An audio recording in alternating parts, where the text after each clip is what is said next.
What's up, everyone? Welcome to Program Your Remote.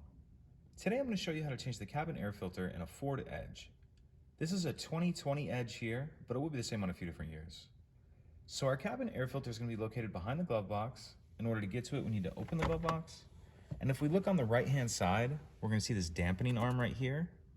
In order to get that off, we want to pull it straight up, and then it's going to come out this way, like that. Once you get that off, there's two clips on the top that we need to push down, where my pointer finger is right there. And then there's one over here on this side as well. You need to push those up at the same time, and that's gonna allow the glove box to clear it. And once we have that down, and we take a look in here, this is the door to the cabin filter right here. And there's clips on either side that you need to push towards the outside of the vehicle. So on this side, we'll push that out. Allows that to come down. This one already kind of came off, but so you just push those outer clips out, and that allows the door to come down.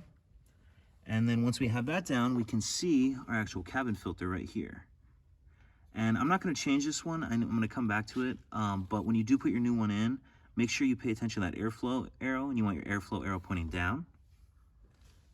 And then the other thing I wanted to point out on these is on these this cabin door, it's attached down here, and there's kind of a crease there. If you just try to push it on there where it is, you may find that it's kind of not going on. What I found you need to do is actually kind of push down on the door a little bit, and then allow it to clip right on. And also, if these clips on the side ever break, because as vehicles get older, sometimes you do see those that are broken, you can actually put screws in these holes right here to hold it on. So that's about it.